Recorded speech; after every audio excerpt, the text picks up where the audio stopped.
उनका विजन है और क्या काम उनकी तरफ से किए जा रहे हैं, इनके बारे में उन्होंने बताया। तमाम जनप्रतिनिधि हमारे साथ मौजूद रहे, लेकिन इन जनप्रतिनिधियों में कई नाम ऐसे भी हैं जो लोगों के बीच में रहकर सेवा कर रहे हैं, और ऐसे ही नाम आज हमारे साथ मंच पर मौजूद है। एक बार फिर से मैं आप सभी दर्शकों को इंट्रोड्यूस करा देती हूँ हमारे गेस्ट से, हमारे पैनल से। सबसे पहले शुरुआत करते हैं, डॉक्टर सौरभ शर्मा हमारे साथ मौजूद है मंच पर, पोलरिस न्यूरोसाइंस हॉस्पिटल से हमारे साथ मौजूद हैं। डॉक्टर सौरभ शर्मा, बहुत बहुत स्वागत है आपका।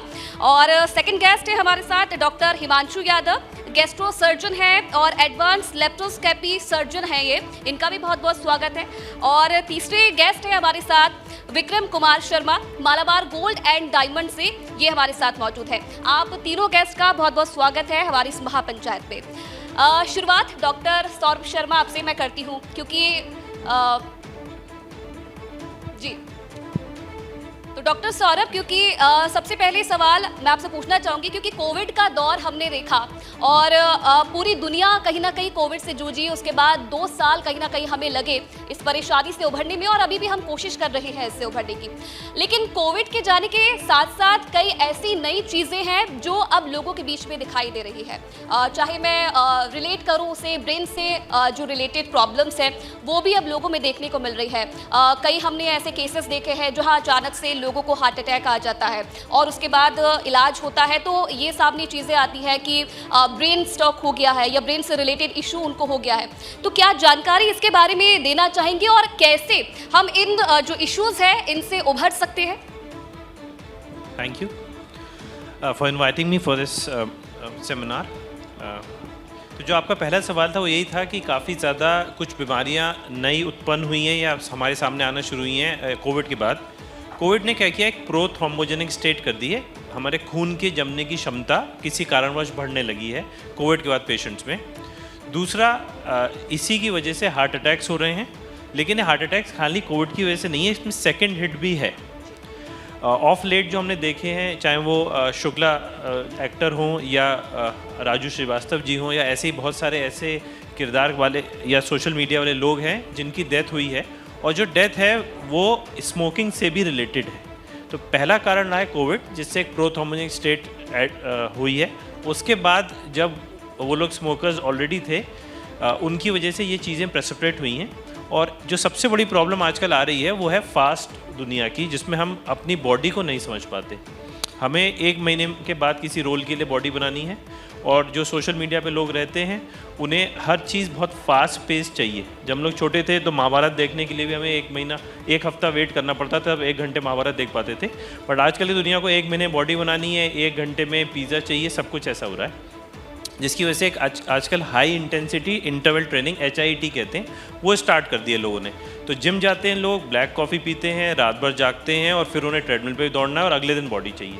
इसकी वजह से ये सारी प्रॉब्लम्स बढ़ रही हैं, चाहे वो स्ट्रोक्स हों चाहे हार्ट अटैक हो। तो जो ठहराव है वो कहीं खो गया है, जिसकी वजह से सब हो रहा है। बिल्कुल, कहीं ना कहीं जो ठहराव है वो खो गया है, और जो 2 साल हमने निकाले हैं उसमें कई चीज़ें हमने ऐसी की है जो हमारी सेहत में और ज़्यादा प्रॉब्लम्स क्रिएट करने लगी है। डॉक्टर हिमांशु यादव, आपके पास आना चाहूँगी, क्योंकि देखिए जिन 2 सालों की मैं बात कर रही हूँ उसमें यूथ भी शामिल है, और यूथ आजकल का ऐसा है कि जीवन के साथ जब हम लोग चल रहे हैं तो बहुत सारी अनहेल्दी चीज़ें हम लोग खाते हैं, खान पान का ध्यान नहीं दे पाते हैं, और जैसे पुराने ज़माने में लोग कहते थे कि अच्छा खाओ अच्छी सेहत पाओ, आजकल हम उस चीज़ को बिल्कुल भूल गए हैं। तो डिफरेंस कैसे कर सकते हैं हम इन सब चीज़ों में, और क्या एडवाइस आप आज की जनरेशन को देना चाहेंगे, कैसे वो अपने खान पान में सुधार ला सकते हैं, क्या क्या जो चीज़ें हैं उन्हें शामिल कर सकते हैं?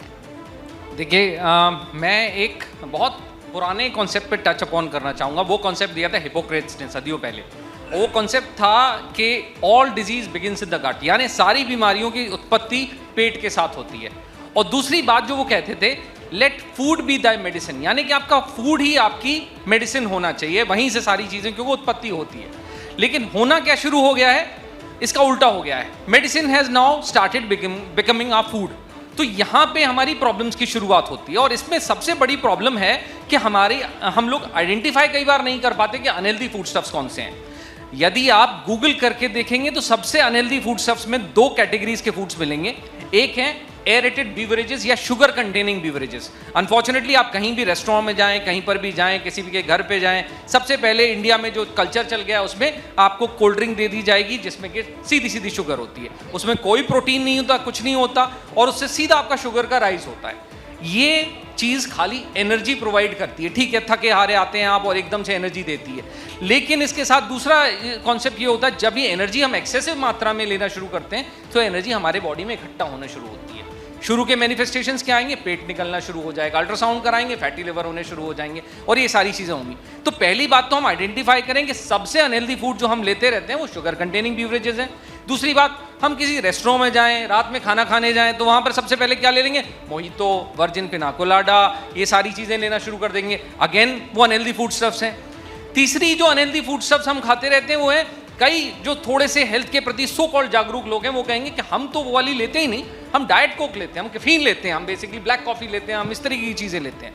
तो साहब ये भी सुन लीजिए कि जो कैफीन और ये सारी डाइट कोक होती है, डाइट कोक में कैलोरीज नहीं होते, लेकिन डाइट कोक एक एपेटाइट स्टिमुलेंट है। रिसर्च ने ये देखा कि डाइट कोक पीने से ही वजन बढ़ जाता है लोगों का, वो इसलिए क्योंकि ये क्या एपेटाइट स्टिमुलेंट है। तो पहले आइडेंटिफिकेशन, सबसे अनहेल्दी फूड्स हुए सारे एरेटेड बीवरेजेस, सोडाज, सारे कार्बोनेटेड बीवरेजेस। इसके बियॉन्ड जो दूसरे अनहेल्दी फूड्स हैं वो हैं आपके प्रोसेस्ड मीट्स। बहुत सारे लोग मेरे पास आते हैं कि साहब हमें IBS की बीमारी हो गई, हम खाना खाते हैं सीधे मोशन भागते हैं, हमें ये प्रॉब्लम हो जाती है, पेट में ब्लोटिंग होनी शुरू हो जाती है। आप ये समझ के चलिए, ये जो सारे प्रोसेस्ड फूड्स होते हैं जिनकी किसी ना किसी तरीके से प्रिजर्वेटिव्स यूज होते हैं, उनमें भी अलग अलग कैटेगरीज के और क्लासेस के प्रिजर्वेटिव्स हैं, ये जब यूज करते हैं तो इससे बहुत सारी बीमारी होती है। देखिए मैं ये कहूँगा कि एक समोसा जो है, समोसा भी अनहेल्दी फूड स्टफ में आएगा, लेकिन वो समोसा शायद बेहतर है अगर अनहेल्दी फूड स्टफ ही खाना है as compared to processed meat. तो आप हो सकता है देवीराम के समोसे खाएं तो आपको कुछ नहीं हो, लेकिन आप अगर प्रोसेस्ड मीट्स KFC से रोज रोज खाना शुरू कर देंगे तो आपको बहुत सारी प्रॉब्लम्स आएंगी। और फिर ये फ्रेंच फ्राइज वगैरह जिनका प्रचलन शुरू हो जाता है, पिज्जा, बर्गर, इनमें फैट कंटेंट बहुत ज्यादा होता है। तो इन सब चीजों का हमें आइडेंटिफिकेशन शुरुआत से ही जरूरी है, स्कूल के लेवल से, क्योंकि प्रॉब्लम आज की तारीख में ये आ गई है, यदि हम लोग सब यहाँ पर आइडेंटिफाई करेंगे, बचपन में जब हम स्कूल जाते थे हमारी क्लास में खाली 1 या 2 बच्चे मोटे होते थे जिन्हें हम मोटा मोटा कह के चिढ़ाते थे। आपकी तारीख में हम देखेंगे तो हमारे क्लास में हम देखेंगे आधी क्लास मोटी होती है। अनफॉर्चुनेटली उनकी बहुत सारी मम्मियाँ भी मोटी होती हैं जो मैं देखता हूँ। चलिए अपार्ट फ्रॉम हेल्थ अब डिस्कस कर लेते हैं थोड़ा सोने चांदी के बारे में। और भाई देखिए आजकल सोना किसको पसंद नहीं होता है, लेकिन एक खरी सोने की पहचान करना बहुत मुश्किल हो गया है, एक चुनौतीपूर्ण हो गया है। लेकिन इन्हीं चुनौतियों को पार करते हुए एक नाम ऐसा भी है जो अभी भी मार्केट में टिका हुआ है, न सिर्फ अपनी क्वालिटी के लिए बल्कि एक्सक्लूसिव डिजाइन्स के लिए भी, और वो नाम है मालाबार गोल्ड्स एंड डायमंड्स का। विक्रम जी सही कहा मैंने? बिल्कुल सही कहा मैम आपने। अभी आज की डेट में अगर हम देखेंगे न्यूज़ में बहुत सारे हैं ना कि हॉलमार्क ज्वेलरी चल रही है, गोल्ड हमारा जो मार्केट से ले रहे हैं वो सही मिल रहा है कि नहीं मिल रहा है। तो Malabar gold and diamonds was our first one. 1993 से हमने BIS हॉलमार्किंग स्टार्ट करी थी। अक्रॉस अभी हमारे इंडिया में 260+ शोरूम्स हैं। हम लोग 10 कंट्रीज़ आपके शोरूम्स हम लोग वहाँ पे भी सस्टेन कर रहे हैं। आज एक शोरूम हमारा मस्कत में भी लॉन्च हो रहा है, साउथ एक्स है जो एक दिल्ली में एक लॉन्च हुआ हमारा स्टोर। तो अभी करंट सिचुएशन में अगर हम देखें तो हम साउथ में और दिल्ली NCR रीजन में हम काफ़ी ज़्यादा स्प्रेड कर चुके हैं मार्केट में, इस रिटेल चेन में। अब हमारा कंपनी का मेन मोटिव ये है कि जो यूपी और उत्तराखंड की बेल्ट है हमारी, वहाँ पे मालाबार की प्रेजेंस बिल्कुल ही नहीं थी अगर हम बात करें, केवल अगर हम NCR में नोएडा स्टोर को अगर हम छोड़ दें तो। आने वाले टाइम पे आज हमारे लखनऊ में कई सारे शोरूम्स हैं, कानपुर में हमारे शोरूम्स हैं, आपका क्या कहते हैं बरेली हमारा भी रिसेंट ओपन हुआ इसी मंथ में शोरूम, आगरा आपका बट ऑब्वियस है ही है। इसके बाद से भी हम अभी देहरादून हम प्लान कर रहे हैं। इस फाइनेंशियल ईयर हम लोग समय अराउंड 50 शोरूम्स हम लोग लॉन्च करने में है इस टाइम पे। सो बेसिकली ब्रांड आने से ये होता है कि कस्टमर का एक थोड़ा सा कह सकते हैं कि एक फेथ जो होता है ब्रांड के ऊपर डेवलप होता है। ब्रांड एक बेसिकली कस्टमर से ही डिपेंड करता है। ओके, मार्केट से अगर मैं बात करूं आज की डेट में पोस्ट कोविड कस्टमर हर कोई एक फाइनेंशियल उसको क्राइसिस को लेकर के डिपेंड हो रखा है। आज की डेट में जो वेडिंग्स हमारे पास 7 to 8 लाख होती थी वो रिड्यूस होकर 5 लाख तक आ गई हैं। तो कंपनी इस चीज़ को टैकल करने के लिए हम लोग बेसिकली हर तरह के कस्टमर को टैकल कर रहे हैं। मिडिल कस्टमर भी है, हाई प्रोफाइल का भी कस्टमर है, अगर हमारे यहाँ कुछ बाइंग करने आता है। हमारी स्टार्टिंग रेंज मेकिंग में 4.9% है, जो कि मार्केट में आज की डेट में BIS हॉलमार्क 22 कैरेट में कोई भी नहीं देता आज की डेट में। तो हर कस्टमर, जैसे गांव का कोई कस्टमर है वो एक शोरूम के अंदर चढ़ने से बहुत डरता है। तो आज की डेट में हमारे पास अगर देखेंगे तो सबसे ज़्यादा बिजनेस हमारे पास वहीं सब कंट्री लोकेशन से हैं। सिटी का कस्टमर तो बट ऑब्वियस है, ब्रांड कॉन्शियस है तो वो तो आएगा ही आएगा, बट वो कस्टमर नहीं आते हैं जो ब्रांड कभी देखा ही नहीं है, उन लोगों ने ब्रांड के बारे में सुना ही नहीं है। तो उस चीज़ों को हम लोग लेकर के मार्केट में काफ़ी ज़्यादा अवेयरनेस कर रहे हैं। हम लोग काफ़ी सारे कैंपेन करते हैं, कैनोपीज़ हम लोग लगाते हैं, कस्टमर को एक हम लोग कम्युनिकेशन पास करते हैं कि आप जो सोना ले रहे हैं, क्या वो सोना आपका 22 कैरेट का हॉलमार्क के साथ प्योर सोना आप परचेज कर रहे हैं, क्योंकि मार्केट में बहुत सारे नेगेटिव चीज़ें चल रही हैं।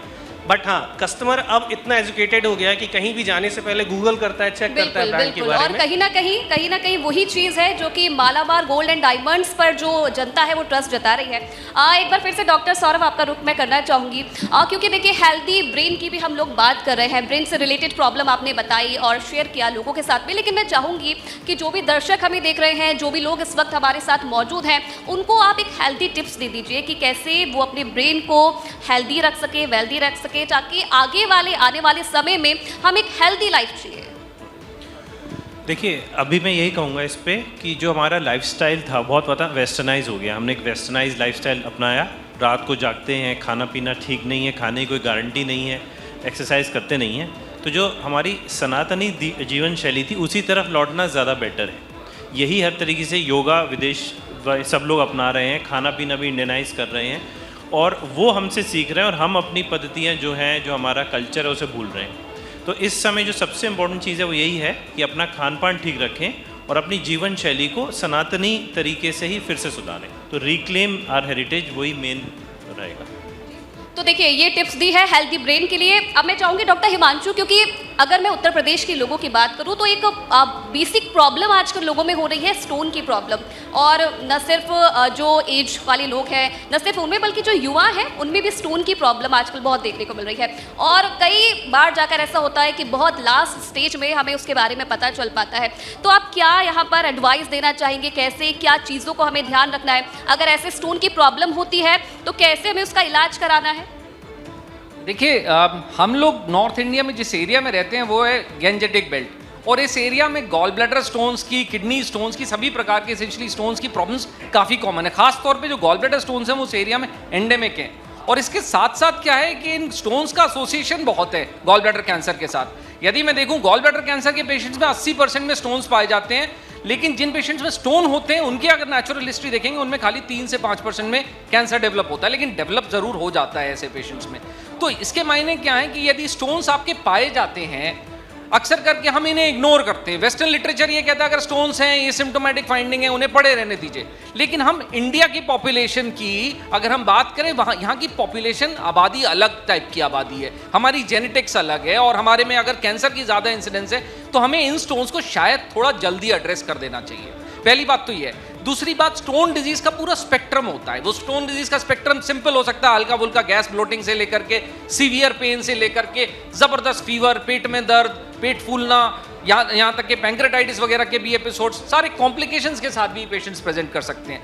तो कोशिश ये होनी चाहिए, यदि हम स्टोन्स वाली डिजीज से पीड़ित हैं या हमारे परिवार में कोई पीड़ित रहे हो, तो पहली बात तो जांचें जल्दी करा लें, डॉक्टर को जल्दी परामर्श कर लें, अल्ट्रासाउंड कम से कम एक बेसिक स्टडी करा लें, और यदि कोई ऐसी चीज़ पाई जाती है तो उसका तत्काल ऑपरेशन वगैरह करा के या दवाइयों से जैसे भी करके निदान पाएं।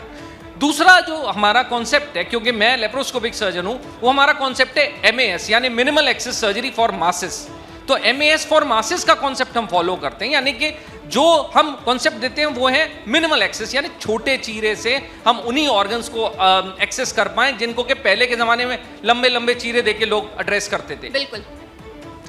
तो ये बताया है दोनों डॉक्टर्स ने, आपने जाना कि कैसे एक हेल्थी लाइफस्टाइल हम आगे आने वाले समय में मेंटेन कर सकते हैं। डॉक्टर हिमांशु ने उसके बारे में बताया, डॉक्टर सौरभ ने उसके बारे में बताया कि कैसे एक हेल्थी ब्रेन के साथ आगे हम जा सकते हैं। और साथ ही साथ देखिए, मालाबार गोल्ड की तरफ से आने वाले समय में बहुत सारे एक्सक्लूसिव ऑफर भी आने वाले हैं फेस्टिव सीजन में। विक्रम जी, बिल्कुल, मैं आपको बताना चाहूंगा, अभी हमारा फेस्टिव सीजन कल, और जरूर हमारे बीच में जो भी लोग हैं वो भी उसका फायदा उठा सकते हैं। चलिए, तो इसी के साथ इस सेशन को हम लोग खत्म करते हैं। बहुत बहुत धन्यवाद आप तीनों का अपना समय देने के लिए और इस महापंचायत पे आने के लिए। बहुत बहुत धन्यवाद।